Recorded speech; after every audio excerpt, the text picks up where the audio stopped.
社长，帮我接一下电话。喂，你好，请问是林先生吗？他在洗澡，我是他女儿，您哪位？这里是华尼道夫酒店客服中心，关于您上周末入住的亲子套房，这边想跟进一下，您弟弟对我们的糕点还有过敏反应吗？我是家里的独生女，哪来的弟弟？喂，林小姐，您还在吗？刚才谁的电话？推销理财的，我帮你挂了。你妈呢？去超市买排骨了，说你出差1周辛苦，晚上给你炖汤。还是你妈心疼我，这次去 A 市出差3天，确实累得够呛。华你道夫酒店根本不在 A 市，就在本市。爸，怎么了？你这次去 A 市住的哪个酒店啊？我下个月也要去 A 市团建，想参考一下。就主办方安排的酒店，条件很一般。你一个小姑娘去玩，爸到时候给你订个好点的，别去住那种。骗子！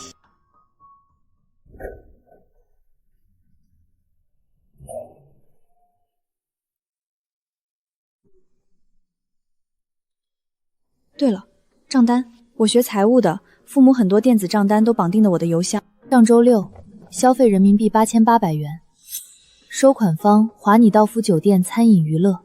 不仅是上周，上个月的14号，也就是情人节那天，消费2万3，收款方蒂妮妮专柜。那天我妈收到的礼物是一束300块钱的康乃馨。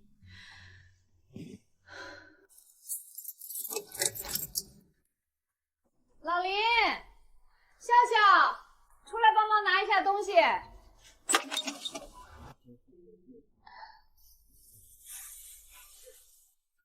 买这么多干什么？也不嫌沉。下次等我回来一起去。你不是累吗？再说也不全是炖汤的，还有笑笑爱吃的糖醋排骨。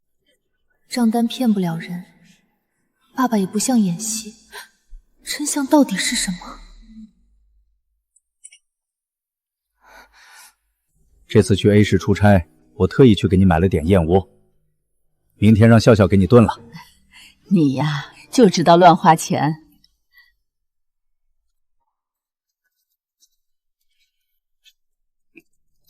爸，吃点水果。爸，我今天在网上看到一个新闻。什么新闻？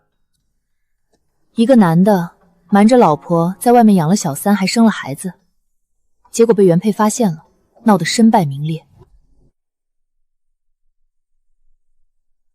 笑笑，你想说什么？你一个刚毕业的女孩子，少看这些乱七八糟的，多把心思放在工作上。可是……没有可是，大人之间的事不需要小孩子来插嘴，明白吗？我明白了。公司有个项目，我去加个班。还回来吃饭吗？啊，不回。妈，我突然想起来，我也有事先出去一趟。一个个真是的。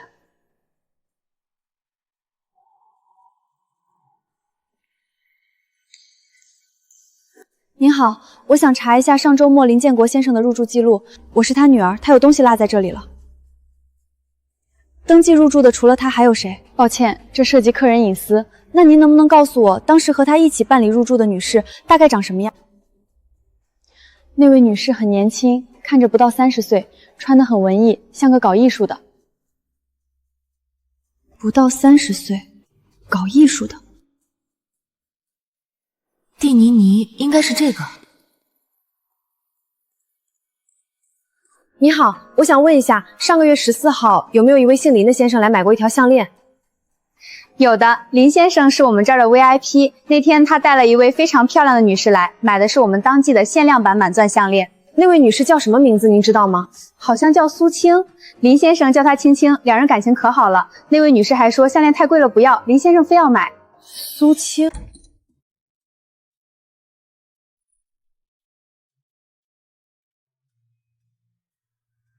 妈，我回来啦！笑笑回来啦。中午想吃什么？妈给你做。妈，怎么啦？多大的人了还撒娇？妈，你有没有想过出去找份工作？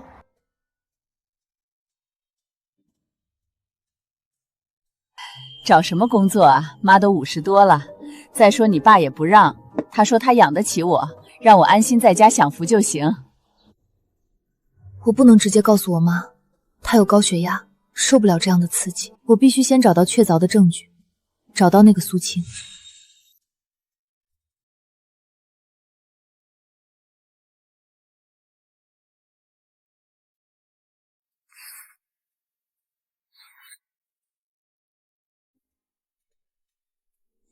灵魂的栖息地，花着我家的钱买着2万3的项链，谈灵魂。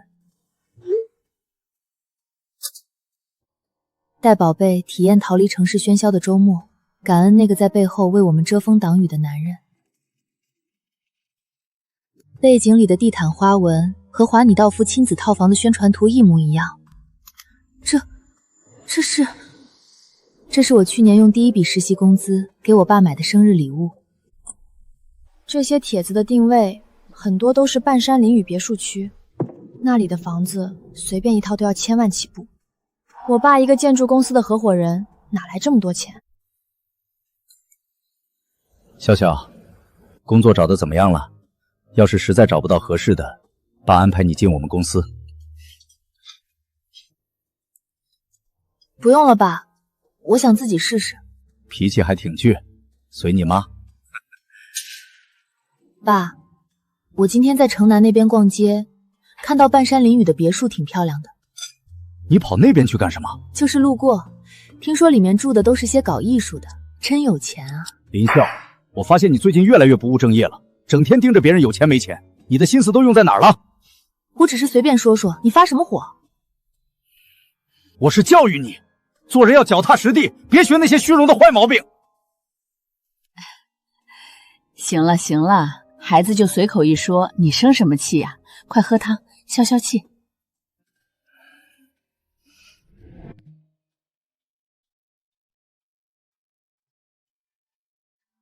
不好意思，女士，没有业主的允许，你不能进。不让进？那我就在这里等着，我就不相信他不出门。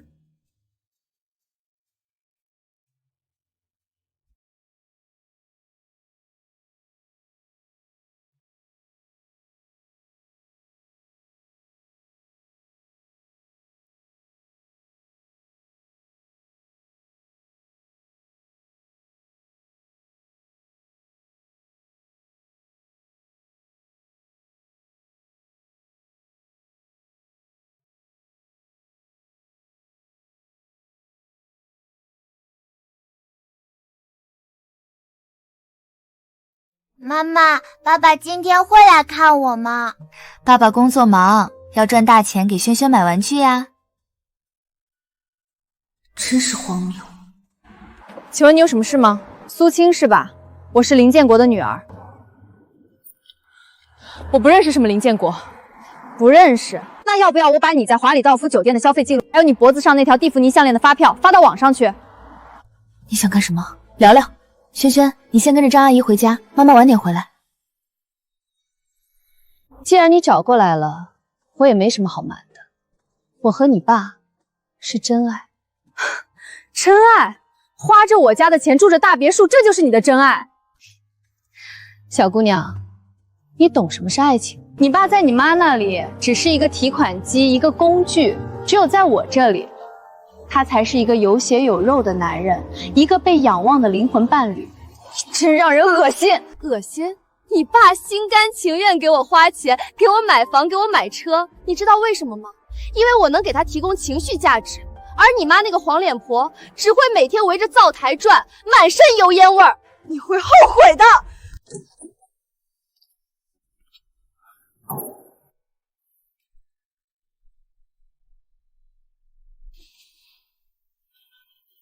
你今天去找苏青了？是。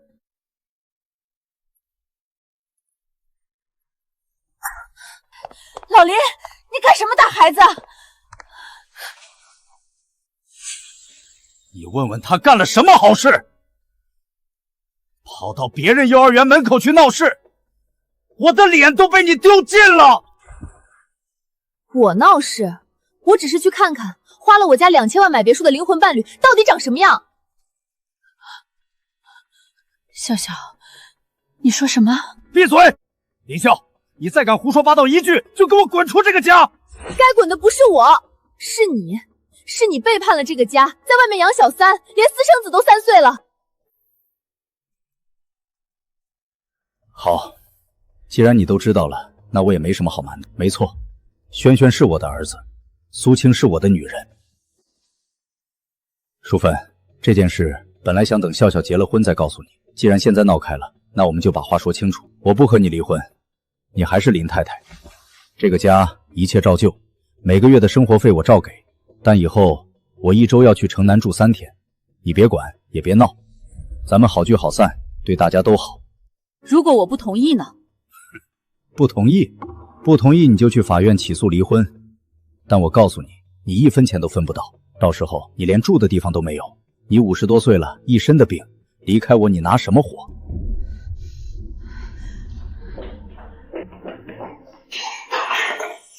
杀了你这个畜生！笑笑，别做傻事！妈，他欺人太甚。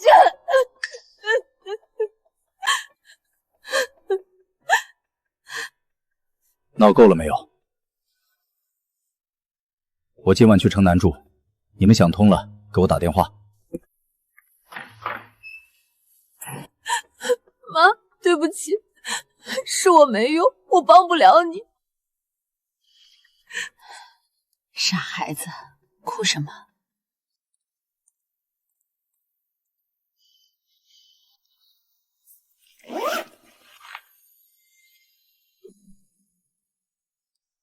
妈，你这是什么？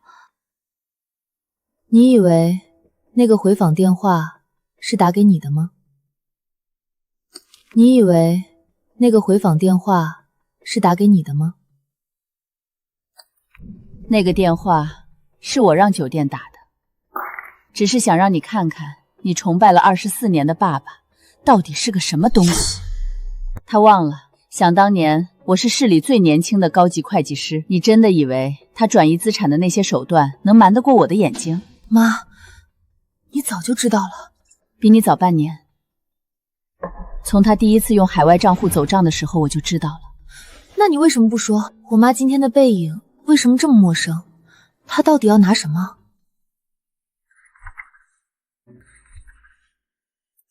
有些秘密藏得再好也会被发现。他信不过别人，所有转移资产的核心账目他都自己留了底。妈，有了这些，我们是不是可以直接起诉他？还不够，我要的不只是让他赔钱。那你要什么？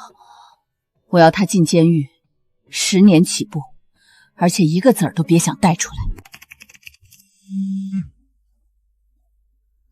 笑笑，请假，来一趟市中心医院。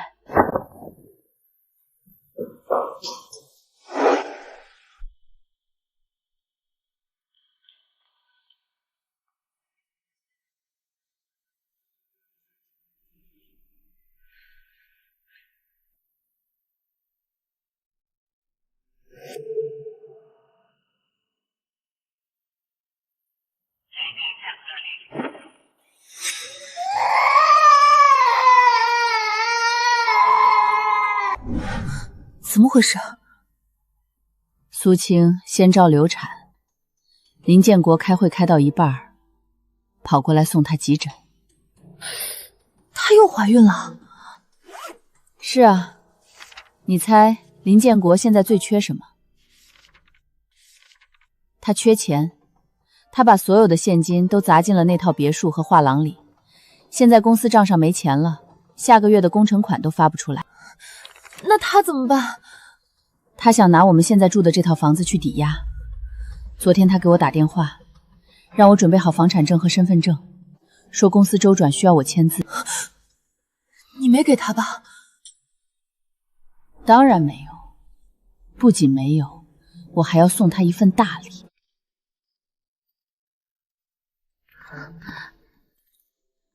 建国，我们的孩子不会有事吧？放心吧，医生说就是动了胎气，休养几天就好。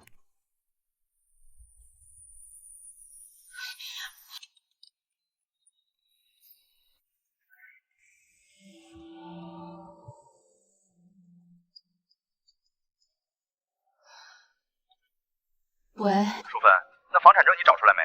公司那边财务缺口补不上，李总天天催我，那是咱们全家下半辈子的指望，你别关键时刻掉链子。林建国，你急什么？那柜子钥匙我落在我朋友那儿了，过2天他过来，我一准拿给你。再说了，那房子当初买的时候写的是咱俩的名，抵押也得手续全，不是？钥匙也能落，你这记性真是越来越差了，赶紧的，别耽误正事儿。他口中的正事，恐怕是给苏青那座灵魂栖息地补缺口吧。王淑芬，你到底在磨蹭什么？公司都快火烧眉毛了，你连个房产证都拿不出来。急什么？房子是咱们俩的名字，抵押也得我本人去签字。我这2天血压高，去不了。淑芬，我知道你还在为苏青的事生我的气，但一码归一码，公司要是破产了，咱们全家都得喝西北风。建国啊，公司账上不是还有1000多万的流动资金吗？怎么会连下个月的工程团都发不出？你听谁说的？那笔钱早就投进新项目了，现在根本拿不出来。是吗？我还以为那笔钱被你拿去城南买别墅了呢。你查我？若要人不知，除非己莫为。王淑芬，你别给脸不要脸！你不签字是吧？行，大不了公司破产，大家一起死。你敢？公司的债务是你个人名义借的，跟我妈没关系。没关系，去问问律师，什么叫夫妻共同债务？林笑，你以为你很聪明？你跟你妈加起来都不够我玩的。妈，他说的是真的吗？放心，妈妈不打无菌类之仗。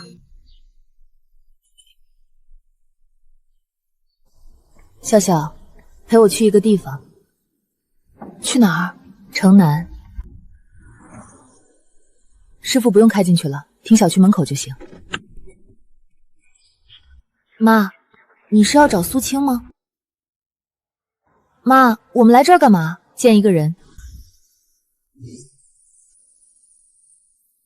嫂子，上车说。嫂子，你昨天在电话里说的那些是真的？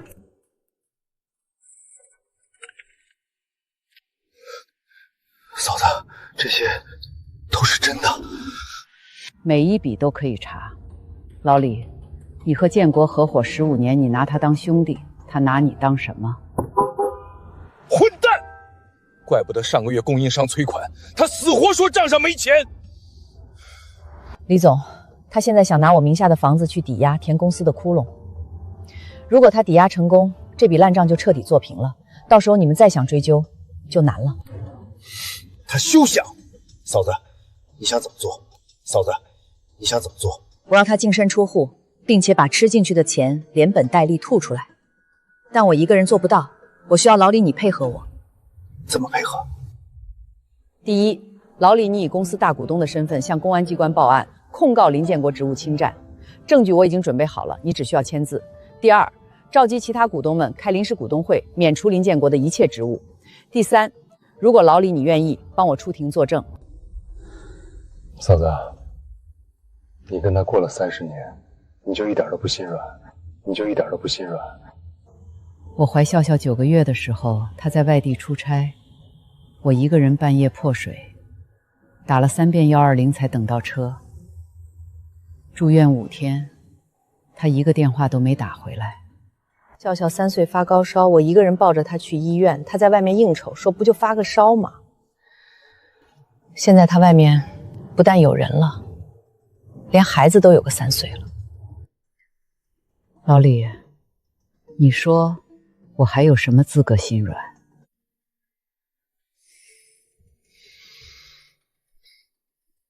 喂，王律师，我是李庆，明天上午有空吗？到我办公室来一趟，我有个案子要咨询。嫂子，你放心，这件事我一定帮你。这里面是所有财务证据的复印件，原件我留着，开庭的时候用。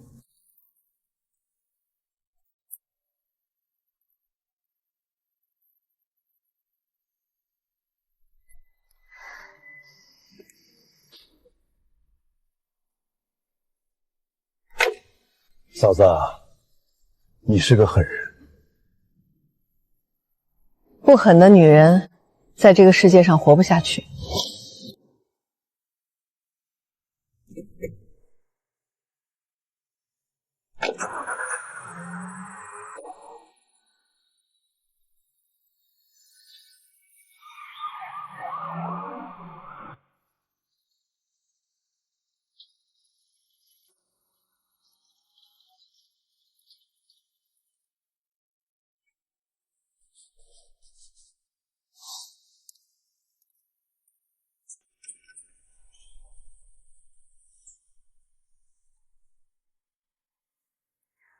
王淑芬女士吗？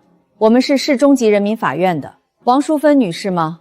我们是市中级人民法院的。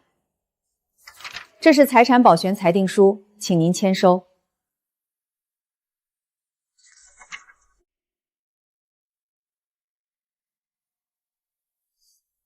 没问题，王女士，我们现在需要查封您名下这套房产的相关权属证明，以及您丈夫林建国名下所有资产的权属文件，请您配合。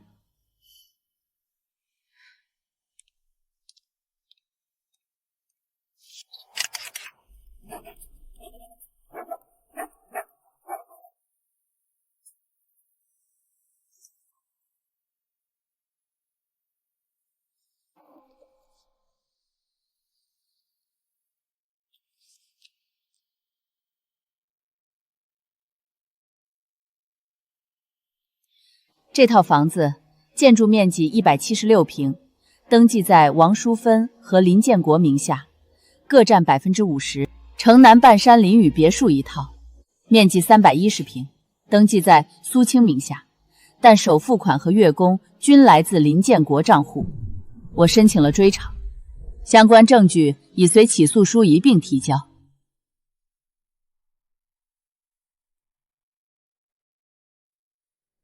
王女士，您准备得很充分。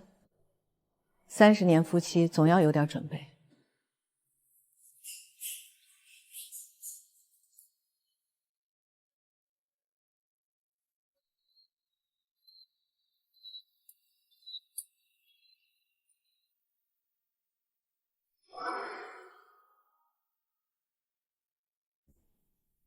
妈，你不是说要等吗？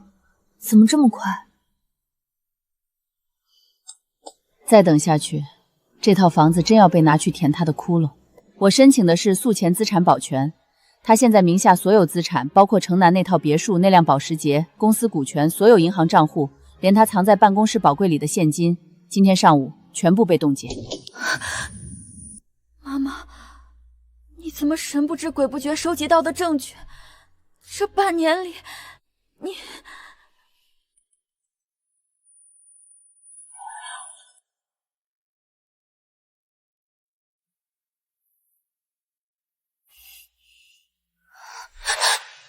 林笑，你妈疯了是不是？她让人封了我的公司账户，你妈呢？让她接电话。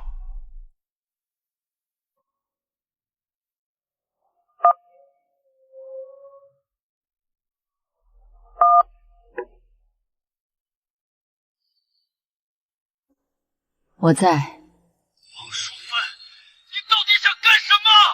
你知不知道公司账户被冻结，项目全停了，3个项目同时停服。甲方要是追究违约责任，违约金加起来2000多万，我赔得倾家荡产，你也跑不掉。那就对了，林建国，我起诉你婚内出轨、转移夫妻共同财产、职务吞占，法院已经受理了。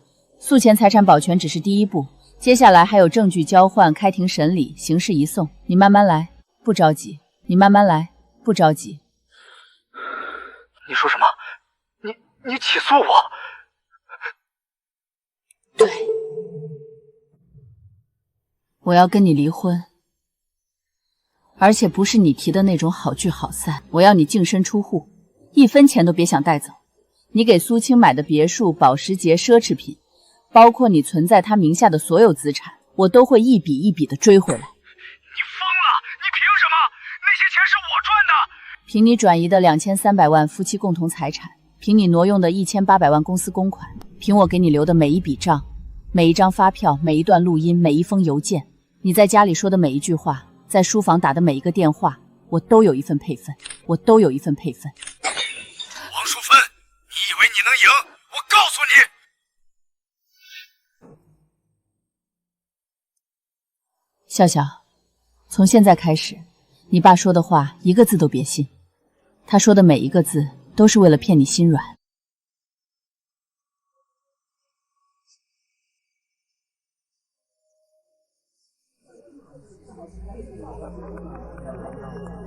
老林这是摊上什么事儿了？法院都上门了。挺好，省得我挨个通知了。传得越快，到时候他越没脸。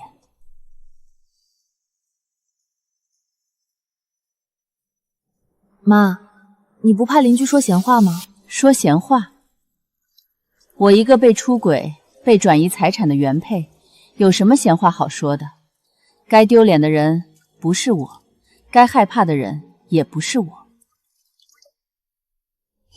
该害怕的人，现在连加油的钱都取不出来。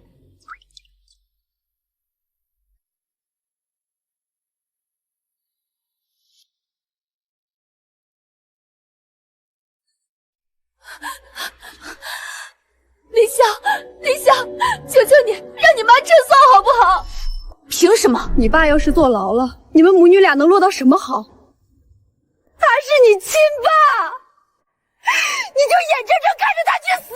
怎么，在你的剧本里，我就应该心软，应该哭着求妈妈放过爸爸，就应该被他是你亲爸这句话击溃吗？在他那一巴掌落在我脸上的时候，那个所谓的亲爸就已经死了。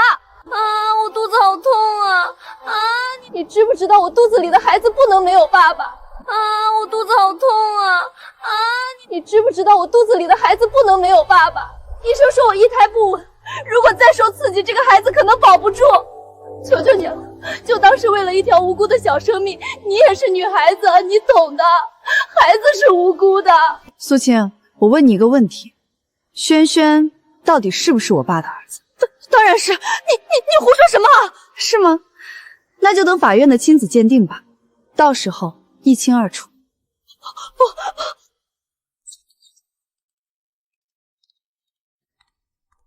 李总那边已经报警了，公安机关正式立案了，涉嫌职务侵占。明天你爸就会被刑事拘留。妈，你到底还瞒了我多少事？笑笑，妈妈这辈子最后悔的，就是当年为了这个家，把自己的事业给扔了。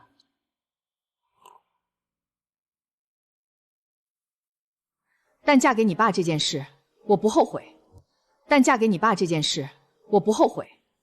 我只是后悔把自己活成了一个只会围着灶台转的人。妈，你是我见过最厉害的女人。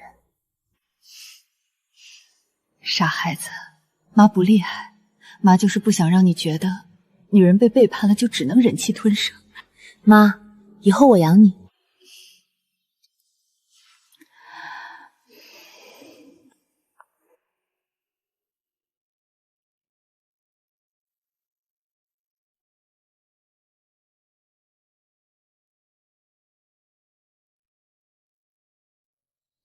林总早。进度要再往前赶一赶，下周的节点不能再拖了。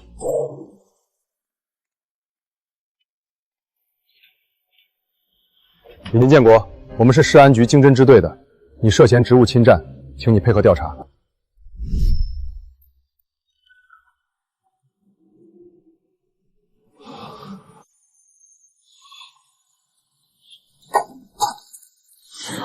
有什么话回支队再说。有什么话回支队再说。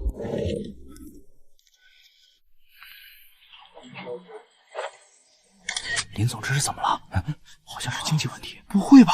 他不是合伙人吗？嘘，这个不接受。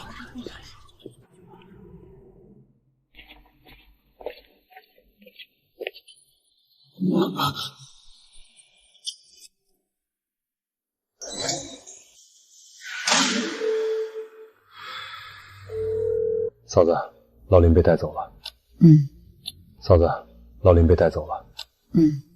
刚才在会议室，民警进来的时候，他整个人都傻了。嫂子，我跟你说句实话，这么多年交情了，看他那个样子，我也有点不是滋味。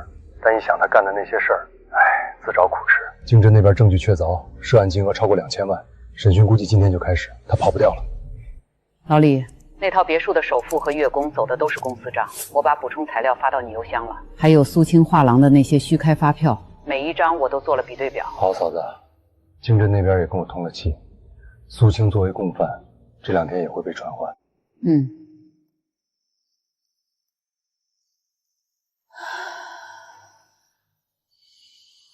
走吧，笑笑，陪妈去一趟城南。又去城南找苏青？不是，去看守所，我要当面跟你爸谈离婚协议。李建国，老实点，坐下。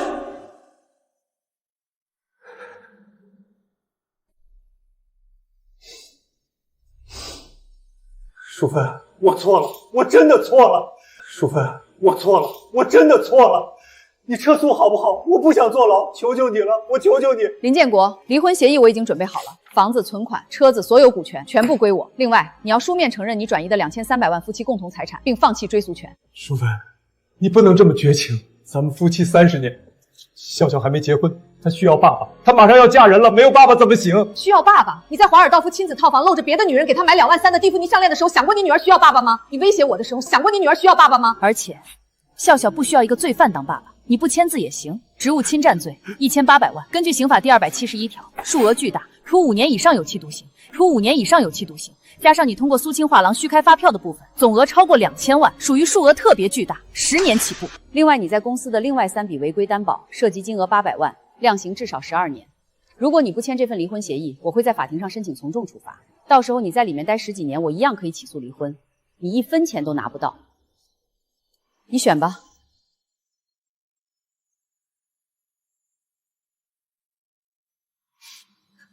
我签。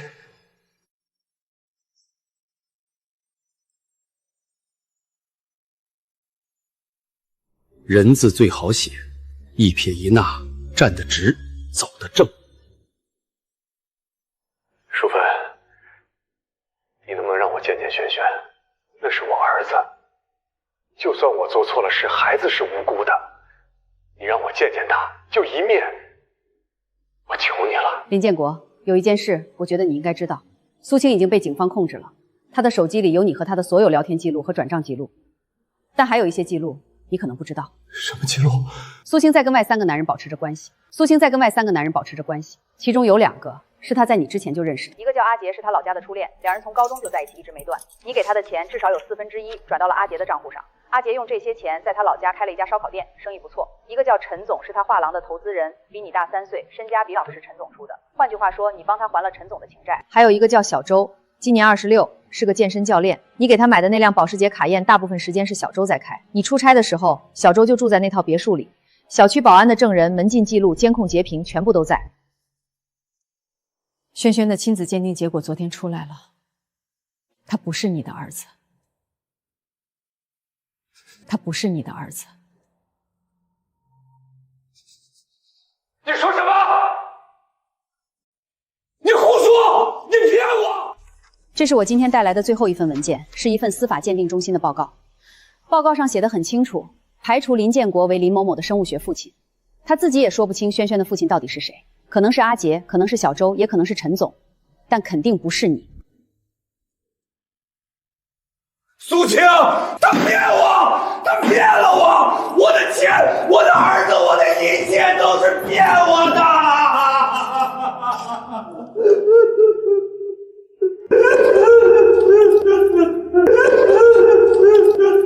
林建国，你在里面好好反省吧。30年夫妻，这是我最后能为你做的事儿了。走吧，小小。妈妈真厉害。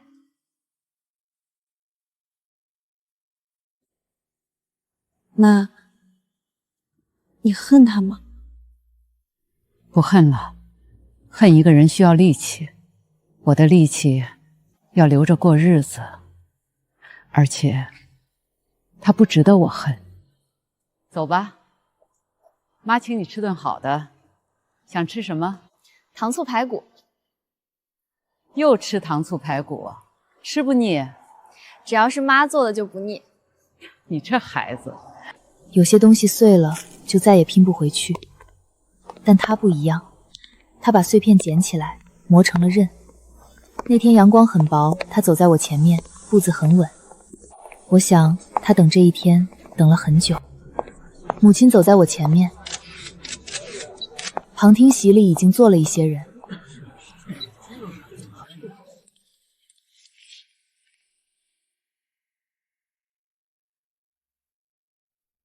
全体起立！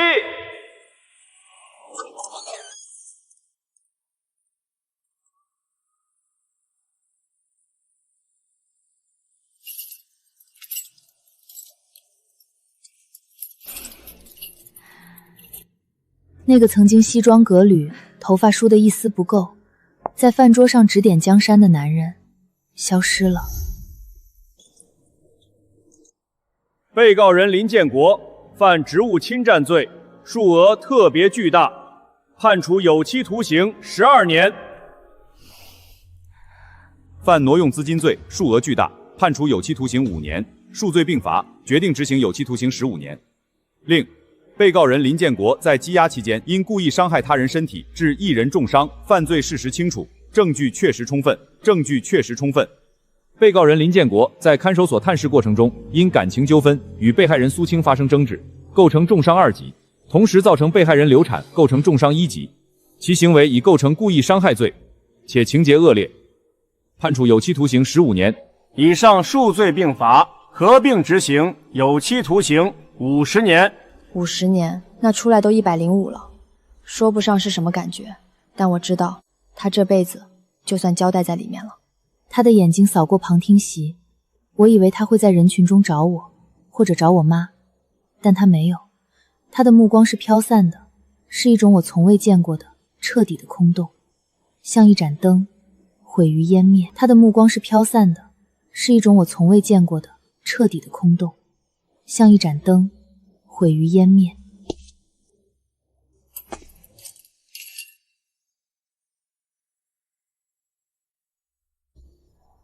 那一天，我妈平静得像一面湖水，连一丝涟漪都没有，而我爸的眼眶却红了，但也没有眼泪流下来。铁门在他身后关上，发出一声沉闷的响。旁听席慢慢空了。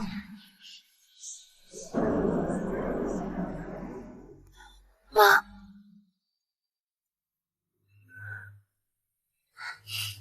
走吧。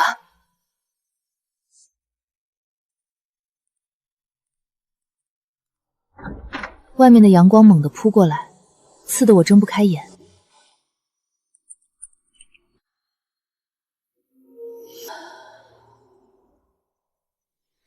妈，你还好吗？好得很，比这30年里的任何一天都好。走吧，回家。排骨汤炖好了，在锅里温着呢。半个月后，苏青的判决书也定了下来，因掩饰、隐瞒犯罪所得罪，被判处有期徒刑3年，缓刑4年。但他的报应远不止这些，他失去了孩子，失去了别墅，失去了所有从我爸那里得到的东西。轩轩的亲生父亲，他自己也说不清是谁。那个3岁的男孩最终被送进了福利院。妈，你说轩轩怎么办？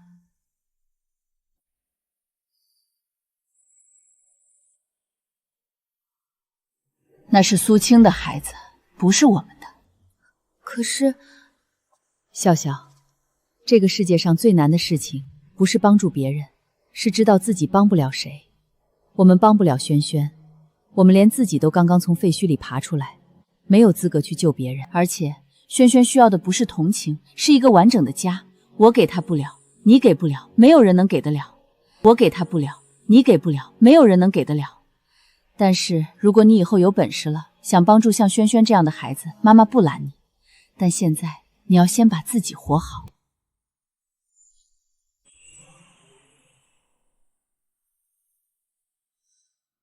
妈妈说的没错，现在最重要的是活好自己的人生。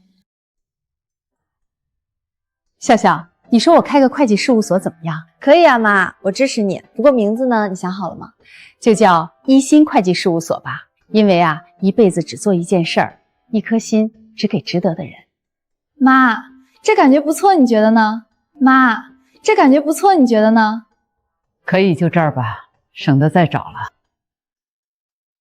这个不错，再挂几幅我画的国画。妈，你还会画国画呀？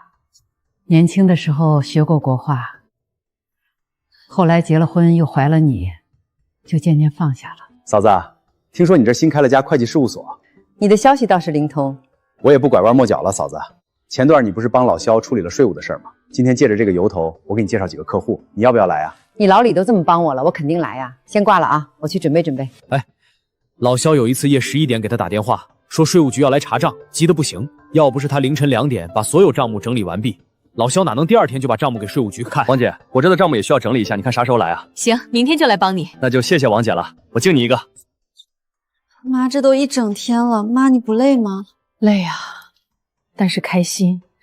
这份累是我自己选的，以前那种累是别人塞给我的。笑笑啊，我再也不会为任何人放弃自己的事业了。笑笑，你记住，这世上没有任何一份感情，任何一个人值得你放弃自己。你放弃了，一开始他会感动，时间长了他会觉得理所应当，到最后你连抱怨的资格都没有，因为是你自己选的。我辞了原来的工作，准备考 CPA。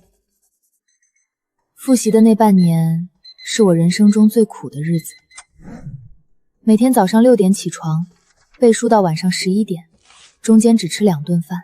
我妈每天早上给我煮2个鸡蛋放在桌角，然后出门上班。晚上她回来，我还在背书，她就坐在旁边织毛衣，不说话，也不打扰我。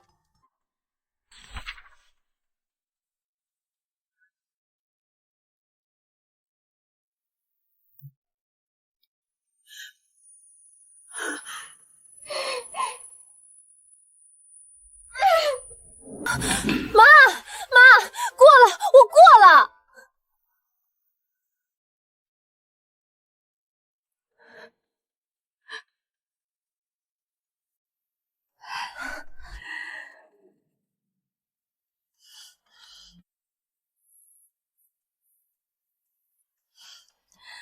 笑笑，妈妈为你骄傲。妈，是你教的好。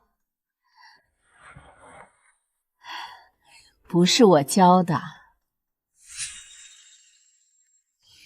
是你自己争气。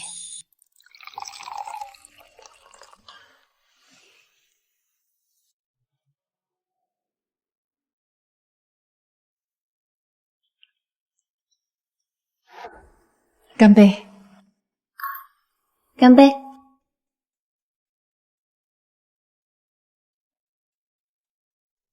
那个晚上，他说了很多话，说他年轻时候的事儿，说他是他们那一届第一个考上高级会计师的，说当年有多少事务所抢着要他，说后来嫁给我爸，说辞职在家相夫教子，说一开始觉得挺好的，后来慢慢觉得哪里不对，但又说不上来。就这样迷迷糊糊的过了10年。10年，一个人能有几个10年？然后你就接着过了20年。就算想要离开，我也没办法抛弃妻子的责任。所幸林建国他自己主动给了我这个机会，离开他的机会。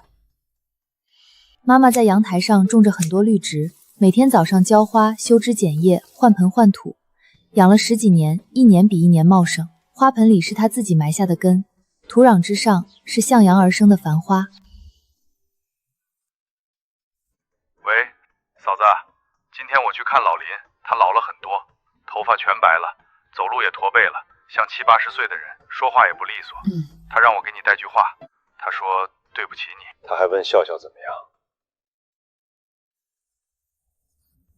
告诉他，笑笑很好，考上 CPA 了，在我事务所上班。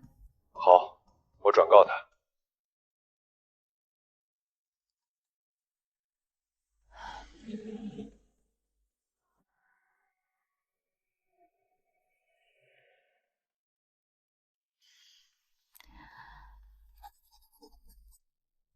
有时候我会想他，不是想去看他，是想那些很远的，几乎快要忘记的事儿。比如他教我写毛笔字的时候，我5岁，手太小，握不住笔杆，他把他的大手附在我手背上，一笔一画的教。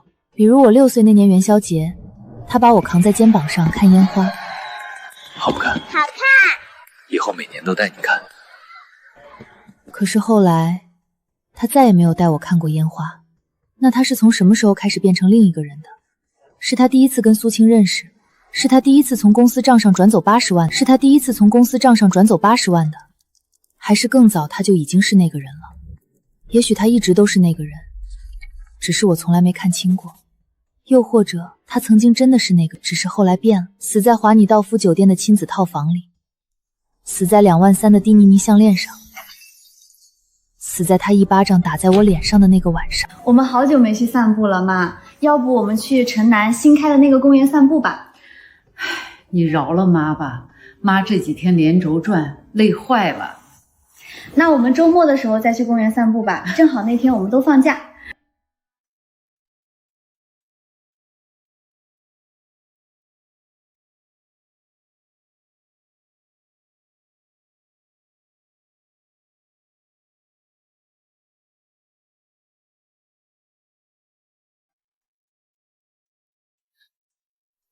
笑笑，你说轩轩现在怎么样了？不知道。我听李总说，福利院的条件还行，有饭吃，有学上，但再好也不是家，但再好也不是家。妈，你想过收养他吗？想过。为什么？因为我不是圣人，看到他我就会想起那些事儿，想起苏青，想起你爸，想起那2000万，这不公平，对他不公平，对我也不公平。而且，你爸把他的钱花在轩轩身上，花了2300万。我要是收养了轩轩，每天看着他，就等于每天都在替他还债，凭什么？笑笑，我已经还了30年了，我不想再还了，我不想再还了。但是，如果你以后有本事了，想去帮助像轩轩这样的孩子，妈妈不拦你。你比我善良，你像我年轻时候。妈，走吧，回家，排骨还炖着呢。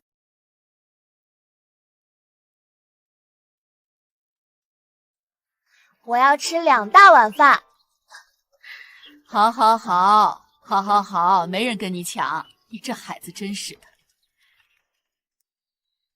茉莉开花了，白色的花瓣很小，但很香。那种香不是浓烈的，是一阵一阵的，风来了就飘过来，风走了就散了。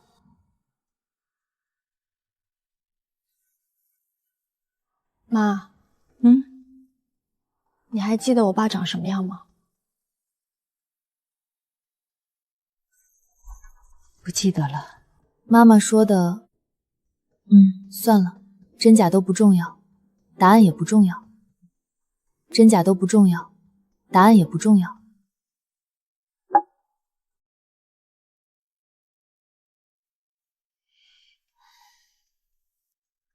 这就够了，够了。